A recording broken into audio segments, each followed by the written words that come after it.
Hello friends, तो गैसीय अवस्था की अगली क्लास शुरू करते हैं। पिछली क्लास में स्टेज 4 के सारे न्यूमेरिकल्स डिस्कस हो गए थे और स्टेज 3 के भी कुछ हो गए थे, है ना। तो स्टेज 3 को आगे कंटिन्यू करते हैं। स्टेज 3 के लास्ट क्लास में 12 क्वेश्चन करा दिए थे। 12 के बाद क्वेश्चन नंबर 13 से शुरू करते हैं। देखिए stage 3 question number 13। Stage 3 question number 13। तो 13 में है कि ए तथा बी गैसों के समान आयतन को छिद्र में से निःसृत होने में क्रमशः 20 और 10 सेकंड का समय लगता है। यदि ए का मोलर द्रव्यमान 80 है तो बी का मोलर द्रव्यमान क्या होगा। तो ग्राहम के विसरण नियम पर आधारित है ये सवाल। तो ए के विसरण की दर और बी के विसरण की दर, तो ए के विसरण की दर बटा बी के विसरण की दर बराबर ए का आयतन बटे ए का समय। तो ए को विसरित होने में समय लगता है 20 सेकंड का, गुणा बी का आयतन और उसका समय लगता है 10 सेकंड का। बी के विसरित होने में लगा आयतन जो भी है, समय है 10 सेकंड का, और ये बराबर आ जाएगा रूट में बी का अणुभार बटा ए का अणुभार। बी का अणुभार बटा ए का अणुभार आ जाएगा। तो दोनों का आयतन तो समान है, ये कट गया, 1/2 आ गया। तो 1/2 बराबर रूट एम बी बटा एम ए। 1/2 का स्क्वायर कर लेते हैं तो 1/4 हो जाएगा बराबर एम बी बटा एम ए। तो उसमें ए का अणुभार दे रखा है 80, तो एम बी बटा 80 आ गया। तो एम बी बराबर आ जाएगा 80/4। एम बी बराबर आ जाएगा 80/4, तो 20 के बराबर आ गया। तो बी का अणुभार 20 आ गया। तो क्वेश्चन नंबर 13। क्वेश्चन नंबर 14 पर आते हैं। देखिए क्वेश्चन नंबर 14 में है कि 100 ml क्लोरीन को निःसृत होने में 127 ml अज्ञात गैस को निःसृत होने में समान समय लगता है। तो गैस का मोलर द्रव्यमान क्या होगा। तो दो गैस हैं, एक तो क्लोरीन है और एक कोई अज्ञात गैस है। तो इसमें क्लोरीन के 100 ml का मिश्रण होता है और अज्ञात गैस के 127 ml का। तो उस गैस का मोलर द्रव्यमान निकालना है और समय समान है। समय समान है तो देखिए गैस के विसरण की दर बटे क्लोरीन के विसरण की दर बराबर गैस का आयतन 127, क्लोरीन का आयतन 100 ml। ये बराबर आ जाएगा, क्लोरीन का विसरण की दर नीचे लिखी है तो अणुभार हमें ऊपर लिखना पड़ेगा। तो क्लोरीन का अणुभार 71, गैस का अणुभार निकालना है, 100 से भाग कर लेते हैं तो 1.27, इसका स्क्वायर करेंगे तो ये बराबर आ जाएगा 71 बटा गैस का अणुभार। गैस का अणुभार, ठीक है। फिर क्या होगा, गैस का अणुभार बराबर 71 बटा 1.27 गुणा 1.27, ये आ जाएगा 71 बटा 1.27 गुणा 1.27। तो उसको सॉल्व कर लेते हैं।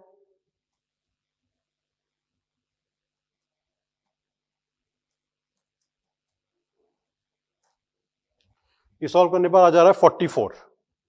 तो जो अज्ञात गैस है उसका अणुभार 44 ग्राम के बराबर हो जाएगा। ठीक, 14 हो गया। 15 को देखते हैं। क्वेश्चन नंबर 15, इसमें लिखा है कि क्वेश्चन नंबर 15, समान ताप व दाब पर गैस का कौन सा समूह छिद्र में से समान दर में निःसृत होगा। तो उसमें जो ऑप्शन है समान दर, विसरण की दर समान है, इसका मतलब उनके अणुभार समान है। अणुभार समान होंगे तो विसरण की दर भी समान हो जाएगी। तो जो पहला ऑप्शन है इसमें है NO और CO, तो यहाँ नाइट्रोजन कार्बन अणुभार अलग अलग होंगे। दूसरे ऑप्शन में है NO और CO2 अलग अलग होंगे। तीसरा है PH3 NH3, NH3 और PH3, तो उसमें नाइट्रोजन और फास्फोरस अलग अलग है तो इनके अणुभार भी अलग अलग आएंगे।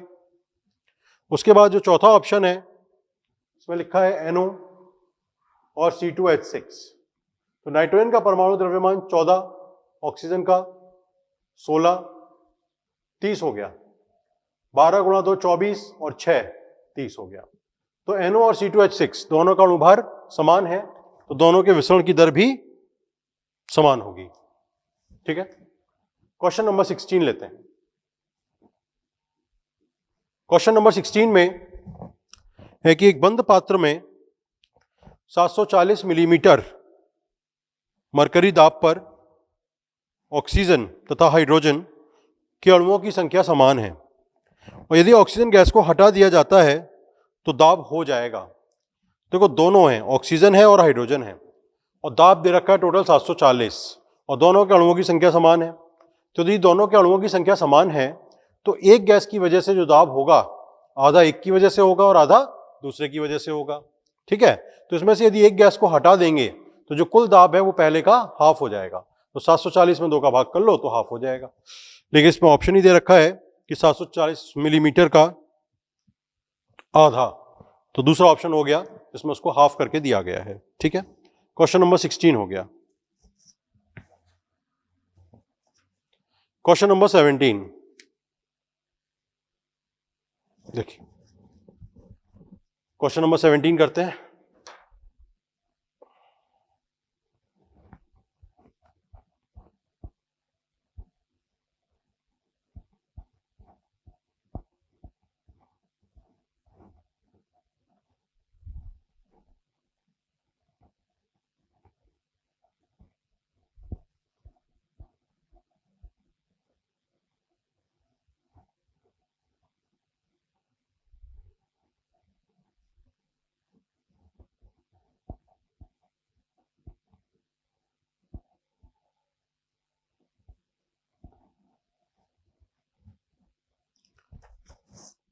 क्वेश्चन नंबर 17 में है कि ऑक्सीजन के 3.2 ग्राम और हाइड्रोजन के 0.2 ग्राम को 1.12 लीटर के फ्लास्क में 0 डिग्री सेल्सियस पर रखा गया है, तो मिश्रण का दाब क्या होगा।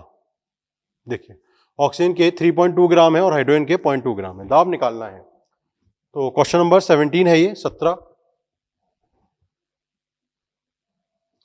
P बराबर होता है nRT/V। तो हमें n निकालने होंगे, मोलों की संख्या निकालनी पड़ेगी। तो पहले निकालेंगे O2 के मोल,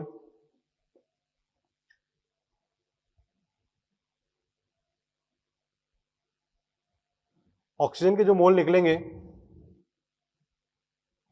वो mass upon molecular mass, sorry द्रव्यमान बटे अणुभार। द्रव्यमान दे रखा है 3.2, अणुभार होता है 32, तो 0.1 आ गया।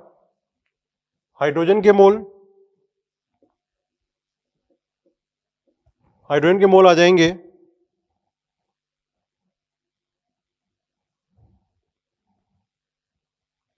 0.2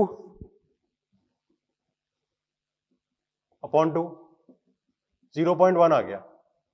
तो दोनों के मोल 0.1 0.1, तो 0.2 हो गया। तो P इक्वल्स टू आ जाएगा 0.2, R की वैल्यू 0.0821, टेम्परेचर दिया है 0 डिग्री सेल्सियस, 273 केल्विन हो गया, अपॉन आयतन, आयतन दे रखा है 1.12 लीटर, 1.12 लीटर। तो सॉल्व करके कुल दाब निकल कर आ जाएगा। तो ये आ जाएगा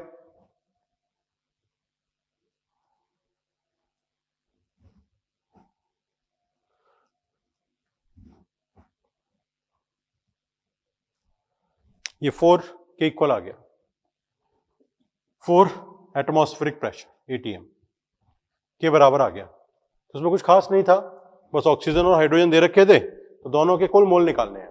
तो दोनों के कुल मोल निकलेंगे 0.2 के बराबर, दोनों का 0.1 है। ठीक है, नेक्स्ट क्वेश्चन देखते हैं 18th। 18वें सवाल में है कि हीलियम तथा नियोन के लिए 25 डिग्री सेल्सियस पर गतिज ऊर्जा के लिए, देखिए गैस कोई सी भी हो, गतिज ऊर्जा का जो फार्मूला होता है वो 3/2 RT होता है, 3/2 RT। तो हीलियम गतिज ऊर्जा हीलियम की बराबर हो जाएगा गतिज ऊर्जा नियॉन की। क्यों? क्योंकि गतिज ऊर्जा का फार्मूला होता है 3/2 RT।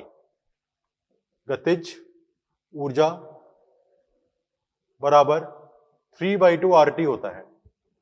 ठीक है, तो 3/2 जब तापमान समान है तो जो गतिज ऊर्जा होगी वो समान हो जाएगी, 3/2 RT के बराबर आ जाएगी।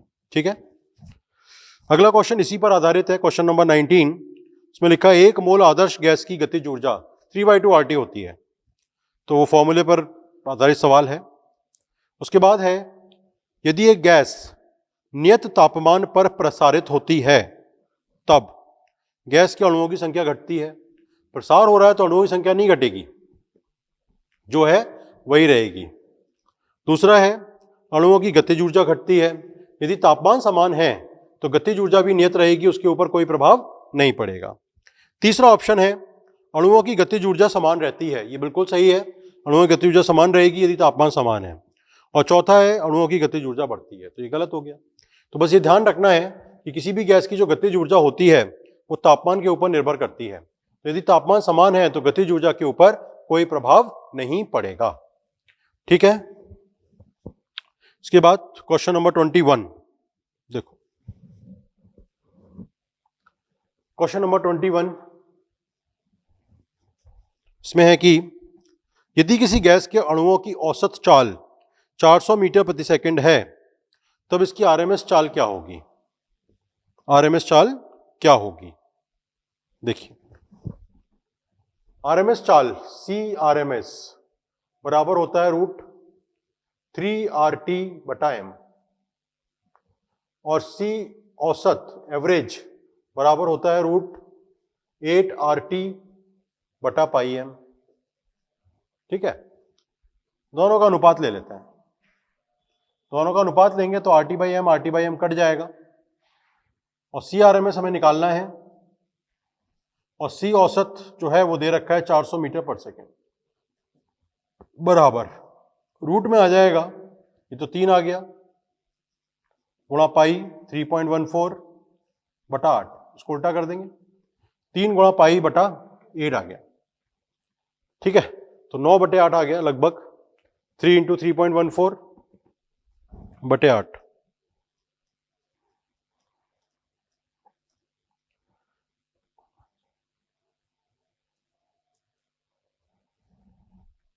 ये आंसर आ रहा है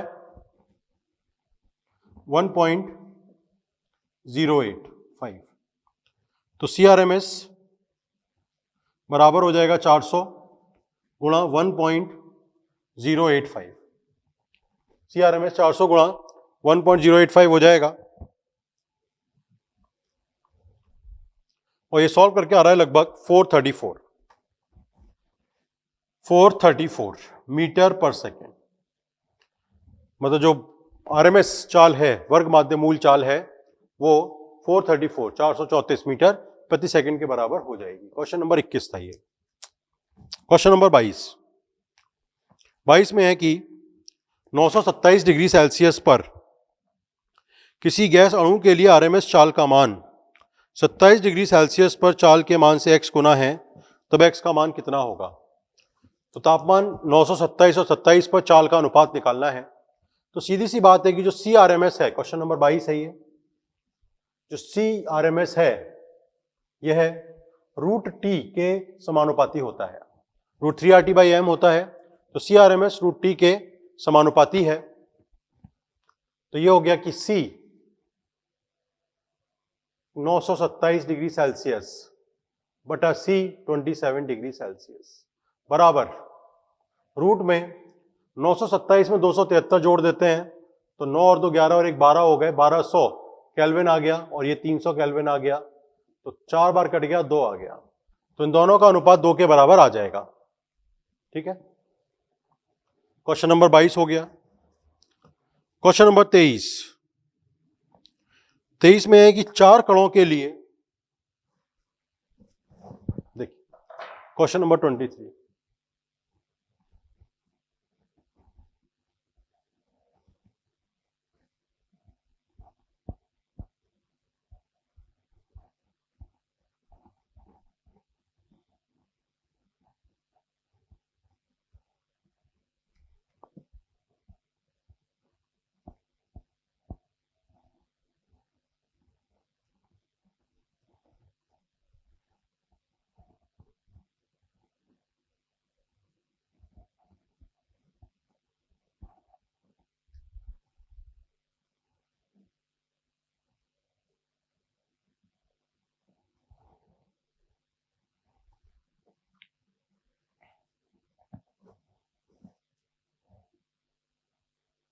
क्वेश्चन नंबर 23, 23।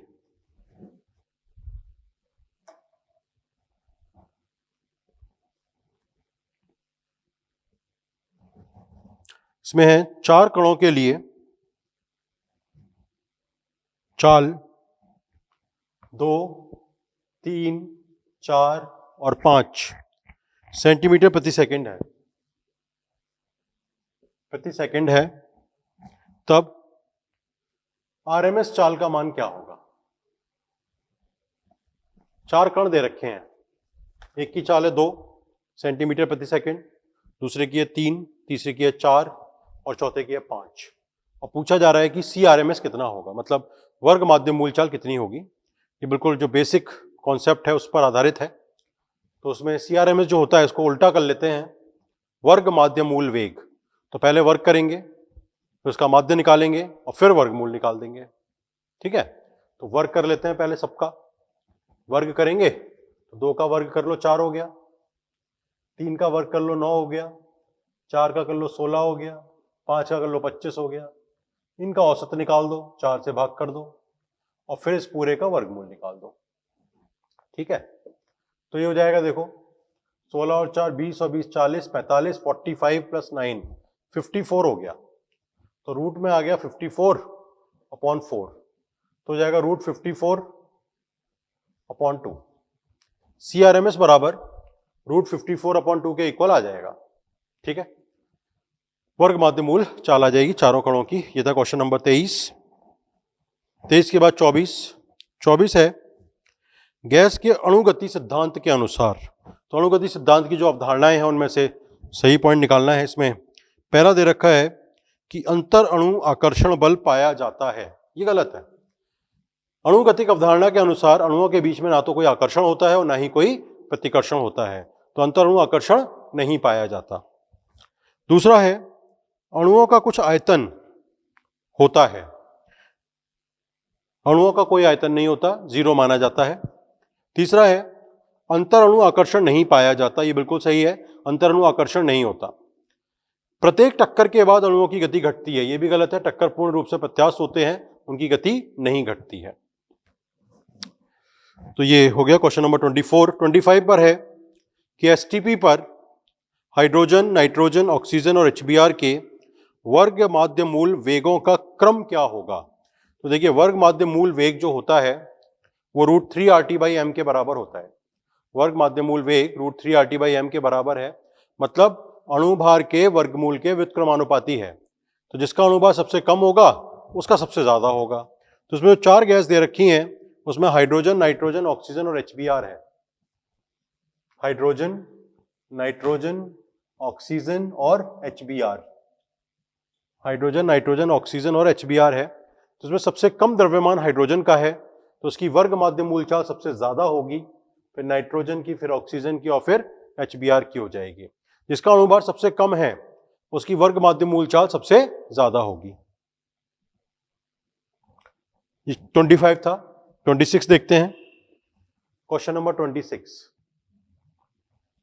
26 में है कि वर्ग माध्य मूल वेग और प्रायिकता वेग का अनुपात क्या है। तो देखिए, वर्ग माध्य मूल वेग CRMS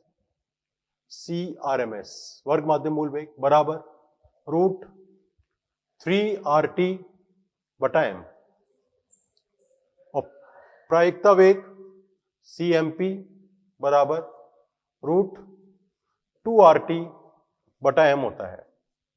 RMS होता है √3RT/m और प्रायिकता वेग होता है √2RT/m। दोनों का अनुपात ले लो, दोनों का अनुपात पूछा गया है, तो RT/m तो कट जाएगा, बचा क्या, √3/2। यही ऑप्शन में दिया गया है, सॉल्व नहीं करना, बस इतना ही ऑप्शन दिया गया है, √3/2।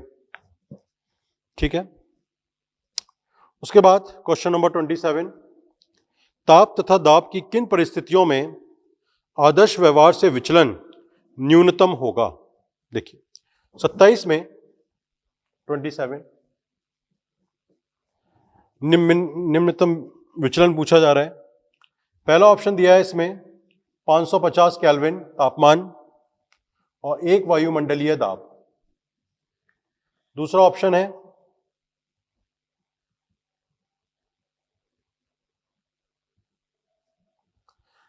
दूसरा ऑप्शन है 350 केल्विन और 3 वायुमंडलीय दाब।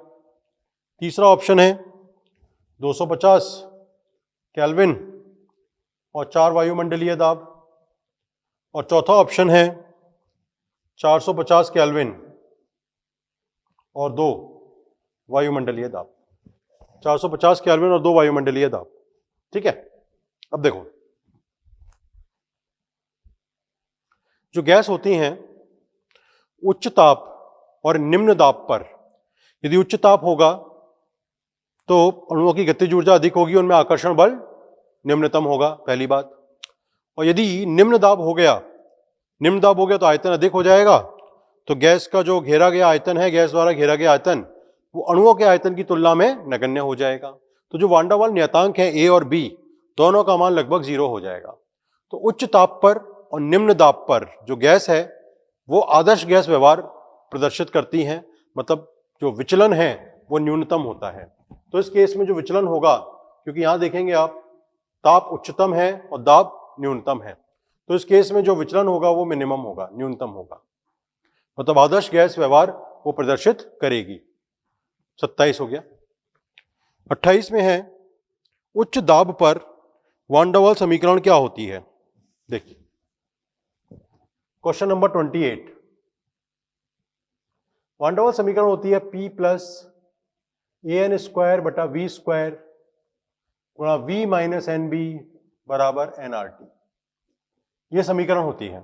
ठीक है, यदि 1 मोल के लिए लिया जाए तो n का मान 1 हो जाएगा, पहली बात। दूसरी बात, अगर उच्च दाब है तो उच्च दाब पर आयतन बहुत कम होता है और अणुओं के बीच की दूरी काफी कम हो जाती है, तो ऐसी स्थिति में वहां पर आकर्षण बल नहीं रहता बल्कि प्रतिकर्षण बल आ जाता है। तो जो आकर्षण बल A से प्रदर्शित हो रहा है तो A का मान नगण्य हो जाएगा, A 0 हो जाएगा। तो यह आ जाएगा P प्लस, A को हटा दो यहां से, तो P गुणा V माइनस बी बराबर RT आ गया।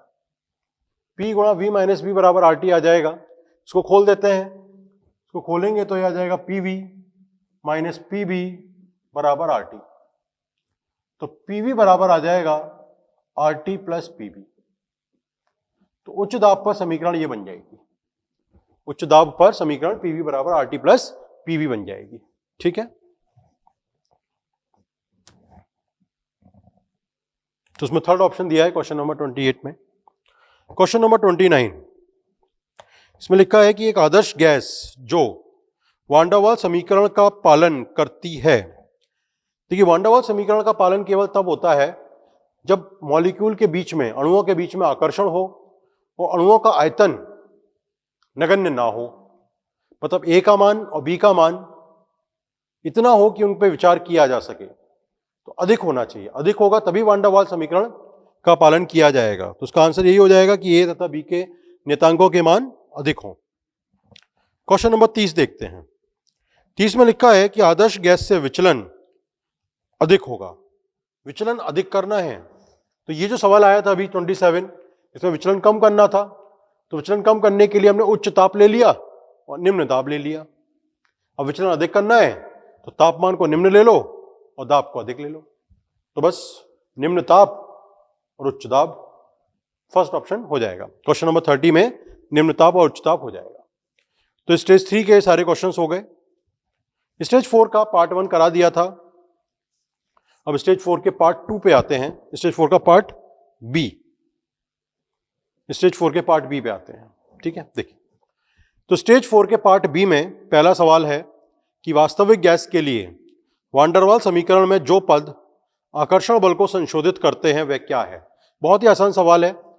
आकर्षण बल AN स्क्वायर बटा V स्क्वायर से बताया जाता है, तो ये जो है ये आकर्षण बल को रिप्रेजेंट करते हैं और इसी की वजह से दाब में संशोधन किया जाता है।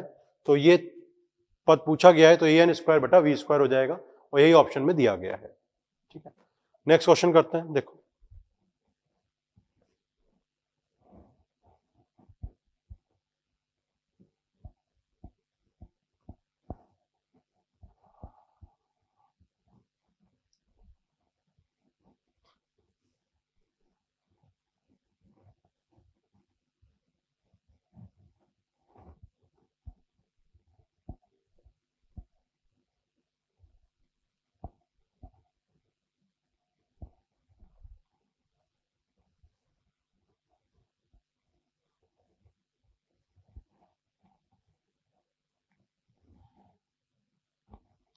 देखिए, तो stage 4 part B,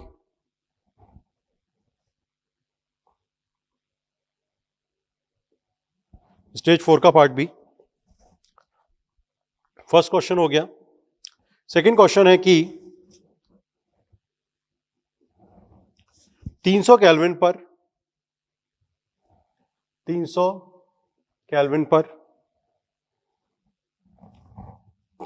1 decimetre cube flask में 10 to the power -4 dm cube जल डाला जाता है। जब साम्य स्थापित हो जाने पर जल के कितने मोल वाष्प प्रावस्था में होंगे? और 300 केल्विन पर जल का वाष्प दाब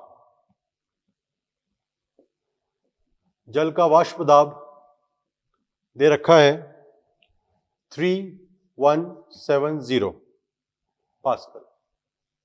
जल का वाष्प दाब 3170 पास्कल दे रखा है और आर का मान वही 8.314। देखो, इसमें कहा गया कि जो पात्र है, पात्र का आयतन 1 लीटर है, 1 डेसीमीटर क्यूब और 1 लीटर एक ही बात होती है। उसमें 10 to the power -4 decimeter cube जल डाला जाता है और उस तापमान पर 300 केल्विन पर जल का वाष्प दाब 3170 पास्कल है। तो कितने मोल ऐसे होंगे जो वाष्प में परिवर्तित होंगे? तो होता यह है कि जल का कितना भी आयतन पात्र में डाला जाए, उस आयतन के अनुसार मोल नहीं बनते। वाष्प अवस्था में मोल वही जाते हैं जो वाष्प ताप के अनुसार निकलते हैं। ठीक है, तो ये 10 टू द पावर -4 दिया गया है, इससे कोई मतलब नहीं है।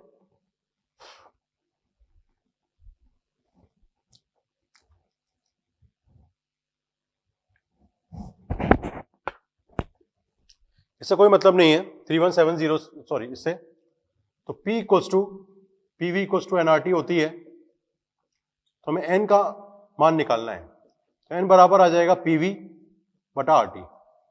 यूनिट का ध्यान रखना है। वाष्प दाब दे रखा है 3170, पात्र का आयतन है 1 लीटर, तो 1 इंटू 10 टू द पावर -3 करना पड़ेगा इसको मीटर क्यूब में बदलने के लिए, बटे आर का मान 8.314 और तापमान दे रखा है 300 केल्विन।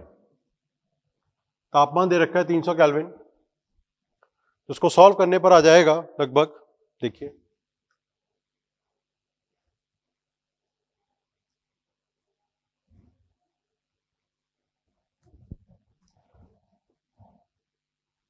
इस पूरे को सॉल्व करके आ रहा है 1.27 into 10 to the power -5, 1.27 10 to the power -5 mole. -5 नहीं आएगा, सॉरी, -3 आएगा, -3 मोल्स। ठीक है, तो इसमें जो जल का आयतन दे रखा है उससे कोई संबंध नहीं है इसका, उसको नहीं देखना है, जल के वाष्प दाब को देखना है। ये वाष्प दाब के अनुसार ही गैस जो जल के मोल्स हैं जो वाष्प अवस्था में उपस्थित होंगे। उसके बाद क्वेश्चन नंबर 3। क्वेश्चन नंबर 3 में है कि गैसों के लिए ए तथा बी वान डेर वाल स्थिरांक होते हैं। इथीन के अपेक्षा क्लोरीन का द्रवीकरण अधिक सुगमता से होता है, क्योंकि देखिए, द्रवीकरण के लिए जो क्रांतिक ताप होता है वह महत्वपूर्ण है।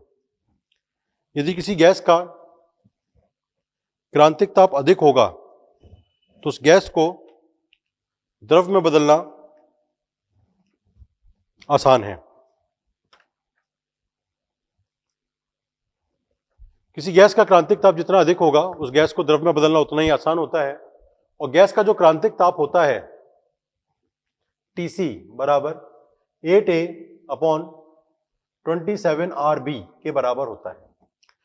तो द्रव में बदलने के लिए क्या करना होगा कि क्रांतिक ताप तक गैस को ठंडा करते हैं और उसके बाद उच्च दाब लगा देते हैं। गैस को क्रांतिक ताप तक ठंडा करते हैं, उसके बाद उच्च दाब लगा देते हैं। तो ऐसा करने से गैस द्रव में परिवर्तित हो जाती है। तो ये TC का मान होता है 8A अपॉन 27 RB। तो A और B पर निर्भर करता है। तो गैस को आसानी से द्रव में बदलने के लिए A का मान अधिक होना चाहिए और B का मान कम होना चाहिए। मतलब A बटा B का मान अधिक होना जरूरी है, ए बटा बी का मान अधिक होना जरूरी है। तो इसमें जो एक ऑप्शन आएगा, इसमें लिखा है कि भाई क्लोरीन का द्रवीकरण आसान है, सुगमता से होता है ईथेन की तुलना में। इसका अर्थ यह हुआ सीधी सी बात कि भाई क्लोरीन का जो ए है वो ईथेन की तुलना में ज्यादा होगा और जो बी है वो ईथेन की तुलना में छोटा होगा। तो इसमें एक ऑप्शन दे रखा है कि क्लोरीन के ए का मान ईथेन के ए मान से अधिक है, परंतु क्लोरीन के बी का मान ईथेन के बी मान से कम है। तो यही आंसर बन जाएगा। ठीक है। इसके बाद क्वेश्चन नंबर 4, उच्च दाब पर वास्तविक गैस का संपीड्यता गुणांक कितना होता है? देखिए, उच्च दाब पर जो वान डेर वाल, क्वेश्चन नंबर 4 लेते हैं। जो वान डेर वाल गैस समीकरण है, वान डेर वाल गैस समीकरण होती है P प्लस AN स्क्वायर बटा V square V minus NB बराबर nRT। ये वान डेर वाल गैस समीकरण है। ठीक है। अब इसमें n को 1 ले लेते हैं और उच्च दाब है तो उच्च दाब पर अणुओं के बीच में आकर्षण नहीं होगा बल्कि प्रतिकर्षण होगा। तो a का मान 0 कर देते हैं। a का मान 0 करेंगे तो ये हो जाएगा P गुणा V माइनस B बराबर RT। तो PV माइनस PB बराबर RT आ गया। तो PV बराबर आ गया RT प्लस PB। इसमें RT से भाग कर देते हैं, इसमें RT से भाग कर दिया और RT से भाग कर दिया। तो PV अपॉन RT जो आएगा ये Z आ जाएगा, कंप्रेसिबिलिटी फैक्टर, संपीड्यता गुणांक। Z आ गया संपीड्यता गुणांक। और ये बराबर क्या होगा? RT बटा RT हो गया 1 प्लस PB बटा RT। Z बराबर 1 प्लस PB बटा RT। ये संपीड्यता गुणांक निकल कर आ गया। ठीक है। तो ये क्वेश्चन नंबर 4 हो गया। अगला सवाल करते हैं। देखो,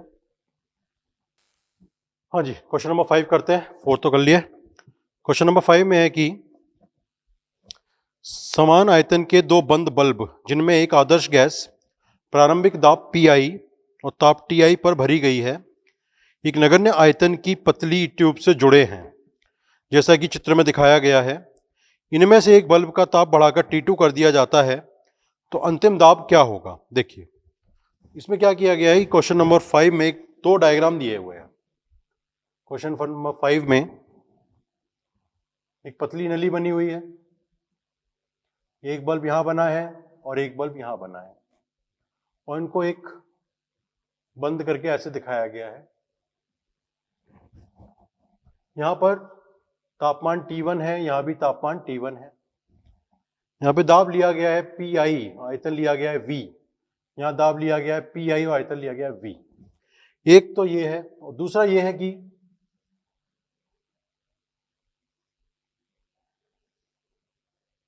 फिर इनको इसी तरह से बंद कर दिया गया है। इसका तापमान तो T1 ही है, दाब हो गया PF, आयतन है V। इसका तापमान T2 है, दाब इसमें PF हो गया और आयतन इसका V है। तो दूसरी वाली स्थिति में हमें PF का मान निकालना है। दूसरी वाली जो स्थिति है उसमें हमें PF का मान निकालना है। तो देखिए, PF का मान निकालने के लिए इसमें आदर्श गैस समीकरण का प्रयोग किया जाएगा। PF का मान निकालने के लिए आदर्श गैस समीकरण का प्रयोग करेंगे। तो देखिए, यहां पर P1 हो गया Pi, V1 हो गया V, T1 हो गया T1 प्लस दूसरा पात्र Pi V बटा T1 बराबर PF V बटा T1 प्लस PF V बटा T2। PF गुणा V बटा T2 आ गया। ठीक है, PF V बटा T2। तो जो V है, V को कैंसिल कर देते हैं दोनों तरफ से। तो ये हो जाएगा 2Pi बटा T1 बराबर PF गुणा 1 बटा T1 प्लस 1 बटा T2। PF कॉमन ले लिया तो ये बराबर हो जाएगा PF गुणा या T1 T2 ले लेते हैं और यहां बचेगा T1 प्लस T2, ठीक है। और PF का हमें मान निकालना है तो उसका गुणा इधर कर देते हैं, तो PF बराबर आ जाएगा 2PI बटा T1 गुणा T1 T2 बटा T1 प्लस T2। तो T1 कट गया, अपने पास आ जाएगा 2PI गुणा T2 बटा T1 प्लस T2। 2PI गुणा T2 बटा T1 प्लस T2, ठीक है। तो ये फर्स्ट ऑप्शन हो गया इसका, फिफ्थ वाले का। क्वेश्चन नंबर 6 देखते हैं, नेक्स्ट सवाल जो है क्वेश्चन नंबर 6 में है कि क्वेश्चन नंबर 6 में 1000 केल्विन पर 10 मीटर क्यूब आयतन के पात्र में 0.5 मोल gas A, 0.5 mole gas A और X मोल गैस B, X मोल गैस B के लिए गए हैं। और उस मिश्रण का जो दाब है वो 200 पास्कल के बराबर है। तो हमें X का मान ज्ञात करना है, हमें X का मान ज्ञात करना है। देखो इसमें क्या आएगा, दाब दे रखा है 200, तो PV बराबर nRT होता है, तो P हो गया 200, आयतन हो गया 10 बराबर मोल हो गए 0.5 प्लस X गुणा R और T का मान हो गया 1000। PV बराबर nRT, तो दाब दे रखा है 200, आयतन दे रखा है 10, N हो गया 0.5 प्लस X, तो टोटल मोल की जो संख्या है वो 0.5 प्लस X के बराबर होगी गुणा R गुणा T हो गया 1000, ठीक है। तो इससे ये तो कट गया, ये 0 ये पूरा कट गया, ठीक है। तो 0.5 प्लस X बराबर 2/R, ये आ गया। 0.5 का मतलब क्या हुआ, 1/2, तो X बराबर आ गया 2/R माइनस 1/2 बराबर, या 2R ले लिया कॉमन, एलसीएम ले लिया, 2R लेंगे तो 2 गुणा 2 4 माइनस R, तो हमारे पास ये आ गया 4R अपॉन 2R। ये ऑप्शन में दिया गया है 4 माइनस R बटे 2R, ठीक है। ये क्वेश्चन नंबर 6 हो गया। अच्छा, इसमें एक वेग के ऊपर एक ग्राफ का सवाल है, वो सवाल देखते हैं। क्वेश्चन नंबर 12 देखिए, अणुओं के वेग पर आधारित एक सवाल है।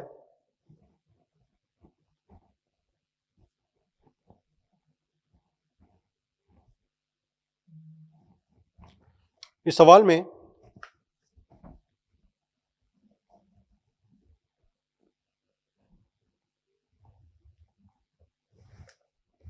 एक ग्राफ बनाया गया है, देखिए। क्वेश्चन नंबर 12,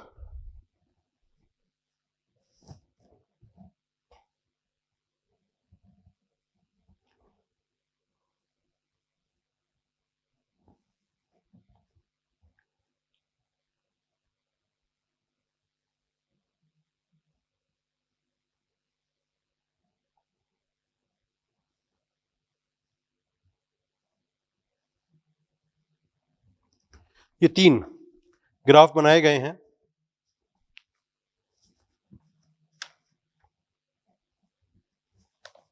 तो उसमें यहां पे लिखा है 1, यहां लिखा है 2 और यहां लिखा है 3, और यहां लिखा है डिस्ट्रीब्यूशन फंक्शन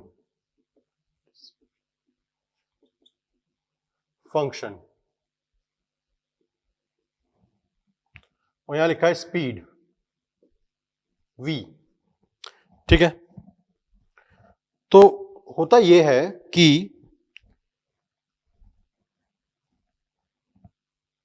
जैसे जैसे हम तापमान बढ़ाते हैं तो तापमान बढ़ाने पर क्या होगा कि सभी अणुओं का वेग बढ़ता है, सभी अणुओं का वेग बढ़ता है, लेकिन अणुओं का वह फ्रैक्शन जिसका प्रायिकता वेग था वो कम हो जाता है। मतलब जैसे मान लीजिए कि पहले 100 अणु थे कुल मिलाकर, उसमें से 10 अणु ऐसे थे जिनका वेग बहुत अधिक था, 10 अणु ऐसे थे जिनका वेग बहुत ही कम था, बाकी जो 80 अणु थे उनसे संबंधित एक वेग था जिसको हम प्रायिकता वेग कहेंगे। ठीक है, प्रायिकता वेग कहेंगे। अब होगा क्या, तापमान बढ़ाने पर जो 80 अणु हैं उनकी संख्या कम हो जाएगी, लेकिन वेग का मान बढ़ जाएगा, वेग का मान बढ़ जाएगा लेकिन अणुओं की संख्या कम हो जाएगी। तो जो ग्राफ होता है वो तापमान बढ़ाने पर थोड़ा सा नीचे की तरफ चला जाता है, थोड़ा सा ये ग्राफ नीचे की तरफ चला जाता है।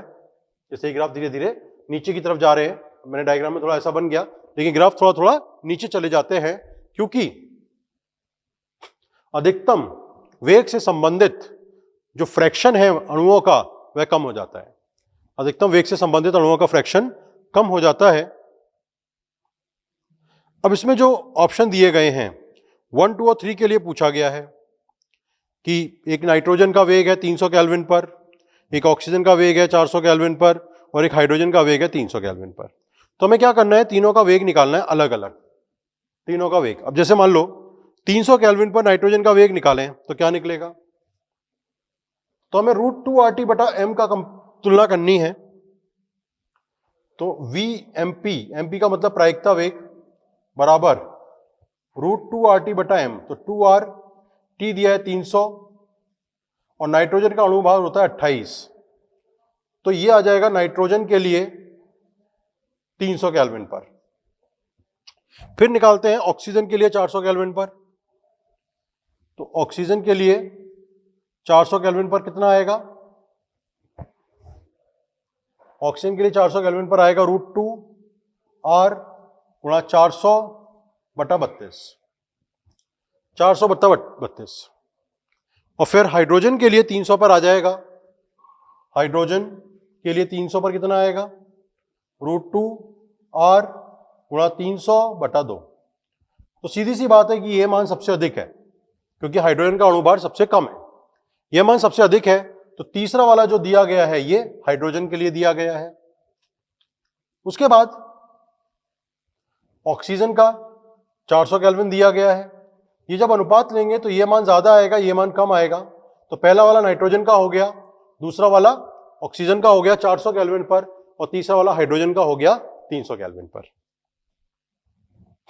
ठीक है, तो हमें RT बटा m का अनुपात लेना था, बस वैल्यू सॉल्व करके निकालेंगे। तो जैसे ये वाला मान निकालें तो 300 गुणा 2 600 बटा 28,